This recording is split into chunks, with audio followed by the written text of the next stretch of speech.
fantastic, isn't it? Wonderful, wonderful, wonderful. Fucking get in there. Fantastic. I've calmed down. Oh, I've had a real party tonight celebrating my team getting promoted, and also Leicester still. What a fantastic. What if you're a football fan? Today's just been something fantastically special. What's going on, everybody? It's JB here. With the Burnley QPR review, but I'm also going to give 5 minutes. I'm going to give a special 5-minute mention at the end to Leicester City. But I'm going to start. In fact, we'll start with Leicester City before we go on to our own team's promotion, because I think it's right and fair.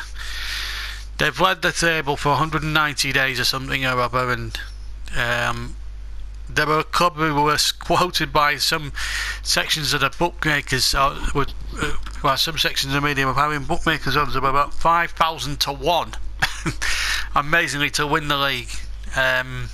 Mahrez winning the PFA Player of the Year, a Football Writers Award going to Jamie Vardy. It's been a remarkable 12 months. I remember 12 months ago, almost to the day, when we actually played him to stay in the Premier League, and it could have easily gone the other way if Matt Taylor had put that penalty away, and maybe that penalty must change the course of history really for Leicester City, because they went on up the other end. Vardy scored the winner, and from there on in they got out of jail, deservedly so, because they really did play well. They beat Newcastle, I think, amongst others, and they had a right good run. I think in the last part of the calendar year, I think there's something from that run. I think they've taken something like over 100 points since then. It's just been unbelievable. So well done to Claudio Ranieri, and also you've got to give a bit of credit to Nigel Pearson as well. He put the foundations in place. He built the squad up, but Ranieri, a few simple tweaks here and there, and he hasn't tinkered with it too much, which is amazing. I think Mahrez has been a revelation. I think he was a good player 12 months ago. He looks fantastic. Ujoa, when he's had to come in, he's done terrific. Jamie Vardy, I've known him. I've known of him since his non-league days with Fleetwood. Moved up there, and he's had a good run in the side. But it's just unbelievable what Leicester have done. And I had Robbie Savage on Radio 5 earlier on this evening actually say that it's the best sporting achievement in the nation. I mean, it's up there, isn't it? And it's a pathfinder to any smaller club outside the traditional big boys who are ambitious and want success. Already tonight I have seen on BBC website us being quoted, believe it or not, at 5,000 to 1 to win the Premier League next season. This is Burnley. Mind-blowing stuff. But well done to Leicester, thoroughly deserved. And I didn't think you'd keep it up at halfway point, but when I thought, what convinced me that they'd win the title was at Christmas time, when they led the table at Christmas, because there's a statistic: if you lead it, picking up the last 8 out of 10 seasons, I think the team that's been top at Christmas has gone on to win the league. So I had a sneaky suspicion, even then, that Leicester could do it. I wanted to keep that secret, really, and I've kept it a secret. But now that everything's been assured. But Spurs, I saw the match tonight when I was recovering from the commentary from the Burnley match. I saw the Spurs game. They had a 2-goal lead. They looked in control and lost discipline. As simple as that. And Chelsea barely deserved to get back in it. Spurs lost their head. I think they had 9 players booked in the game. Tottenham, really disgraceful stuff. And they could have had 2 men sent off conceivably for some of the challenges that were put in. Utterly ridiculous. Dele Alli lost his head a week ago, and now the whole Spurs team lost their head. Pochettino got involved in 1 or 2 of the rucks as well. Spurs lost their head, Leicester kept theirs, and what can you say? Leicester will be champions, and if any Leicester fans are watching, well done, guys. You thoroughly deserved it. Over 30. You've got 2 games to go, but over 36 games so far, you have been far and away the most consistent, the most hard-working. You got the wins, Yes, there's been some ugly ones thrown in there. You play some great football. I think you play some great football, even though you've been winning 1-0. Fantastic. Anyway, moving on to Burnley. I'm absolutely filled to bits. Pressure was on today, considering that Middlesbrough dropped points on Friday night against Birmingham, and Brighton dropped points even though they got a late equaliser. I thought they were going to lose the game. I was a little bit disappointed when they got the equaliser, but not too downhearted because I felt we had a chance against QPR. But 3 points in the Championship's never a given, and to be honest with you, I didn't, I fancied us to win, but I thought it would be very, very tight. I thought QPR would push us all the way, to be honest, and they did. And in the first half they were good, but I've got to mention Jonathan Moss's performance. I said it in commentary, I'll reiterate it again here on this video. The ref was a disgrace in the first half. Certainly Poulter should have gone for a yellow card at the start. There's no doubt, for a red card at the start. It was a bad challenge on Barton. A terrible, terrible challenge. He should have gone. There's no doubt about it in my mind. If you hear if you can hear simpings, if you can hear the snoring in the background, that's my dog in the background. Yeah, we're recording this video at 2:38 AM. I've got work the next day as well. Goodness knows what my bosses at the Windows and Doors company are going to say. I'm due at work tomorrow morning. I don't even know what time. I just can't believe it. But the referee was appalling. I thought, as soon as I found out John Moss was the ref, actually at the time, I thought, oh my good God! I thought that was my first thing. I mean, I had stronger words to describe that, to be fair, but it was just unbelievable. But first half, Eaton made several good saves, because QPR, to be fair, even though the referee was pro QPR throughout that first half and probably throughout the whole game, to be fair, apart from one decision, which got us the goal. I can't even, I thought QPR played very well. I've got to give them their fair dues. They had a few good shots. Phillips looked lively. Their right winger looked fantastic. I'm forgetting what his name was, but he had a good game.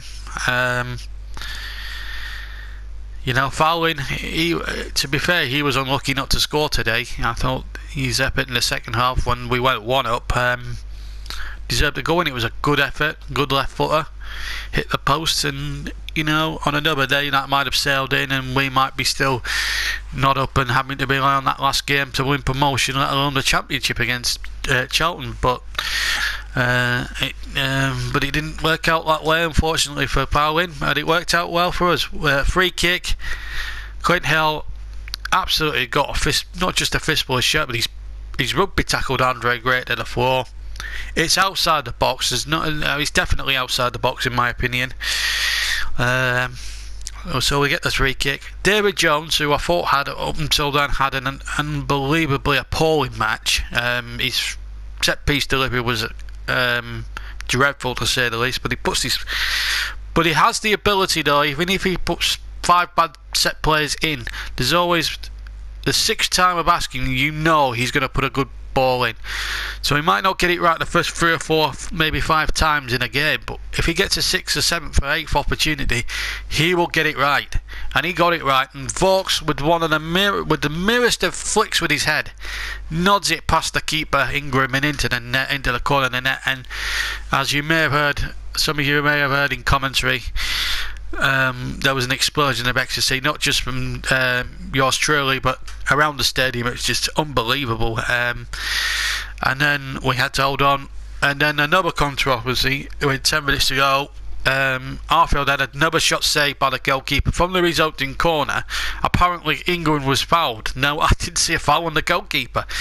When I listened to another commentary back on, I think it was 5 Live later on, I thought, I honestly thought it wasn't a free kick. It was a perfectly good goal. And actually, Kevin Kilban said in commentary on 5 Live, because I listened to their commentary back later on, he said that goal should have stood, and you know, it should have stood, but you know, we're going to pick at nits then. What surprised me even more was the officials only putting 3 minutes up. I expected 4 or 5, because knowing our season, it would actually it would probably end up that way. But to be fair, it didn't turn out that way. 3 minutes, they had a couple of half chances, QPR, but we defended well. Ben Mee, he's got the Club Player of the Year awards. Unsung hero for me. I mean, I wasn't his biggest fan till this year. I thought he had a bad season last year in the Premier League. He'd put in some dreadful displays at left back last year in the Premier League. He played centre half early on in the season, and he started off at left back with Duffel alongside, and then Duffel lost his place. Ben Mee, I thought, what the hell is he putting Ben Mee at centre back for? He's not a centre half. But he's proved me wrong. He's done terrific well, and quite rightly, he swept the honours board at the Cubs Player of the Year award. Andre Gray, 25 goals. I mean, still one game to go against Charlton, don't forget, and we could still win the league title. Even if we don't win the league title itself, it doesn't matter as far as I'm concerned. £200 million we're going to get next season for going into the Premiership. £200 million to a club like Burnley. That is hitting the Euro millions 6 or 7 times over. It really is. It's fantastic. It's like, you know, I just hope that the board and Sean Dyche get some quality in, and we can have a right damn good goal at hitting 3rd time lucky in this top flight and actually staying in it for more than one season. That's what I want to see happen next season. I want us to have a good goal, try and stay up. You know, we're actually, and really do ourselves justice. We did well in the first, we did okay in the previous 2 seasons. It was going well under Coyle, and then he left. Coyle, I call him Judas still, and then he jumped ship to join presumably a bigger club, and then we appointed an idiot in Brian Laws who just took us down with a whimper. That was our first taste of the top flight since '76, and then 2 years ago under Dyche we didn't win our first 10 games, which was probably the undoing of us. If we'd have turned a couple of those draws, maybe against Sunderland, won against Villa, who knows? I mean, we might have stayed up at Villa's expense there. We came close. I mean, we had a good run towards the end, but it was too late. We beat Hull, we drew with Stoke, and we beat Villa on the last day, but it could have been also different. If we had won at least 2 of them first 10 games, I think we'd have given ourselves half a chance. So this year we need to get players in, we need to get quality in. We've got a good nucleus of a side there. I think it needs Premier League experience. I think we need another goal scorer to give Bulks, Barnes and Greer a go. I would say Ross McCormack could be the man. He can score goals. Could he score in the Premier League? I don't know. We've just got to see who we can attract. I don't think Fulham will recoup the money, because I think they're struggling for the money at the moment, but who knows. But what I do think will happen is that we need to get the quality in. I hope we don't get idiots like a Bangla Hall coming in, and get 1 or 2 of the Villa rejects, because they want big wages, they want stupid wages. We've got to play. I think we have to extend the wage budget to about 25-30 grand to get better quality in. It's alright having a 15 grand wage cap, but you can't do that in the Premier League. With 200 million quid, I'd put 25 million aside for a transfer budget, and I would up the wage budget significantly now, because as Leicester have proved, as Bournemouth have proved, as Watford have proved, you can compete in this division if you're prepared to spend that bit more extra. I mean, Leicester have more than proved it 10 times over by winning the damn league. And obviously team spirit always goes a long way, and Sean Dyche is very, very big on the team spirit thing, so he'll buy players that they'll fit into the team ethos, and will buy into the one game at a time mentality and the one club mentality. But we're up, We're going to enjoy it now. We're going to be written off at the start at next season, but who cares? Let's enjoy the moment. Burnley are up. Thank you very much for watching the video. If you enjoyed the video, please leave a like, subscribe to the JB Claret 1983 YouTube channel, and I'll see you later. Up the Clarets. Come on!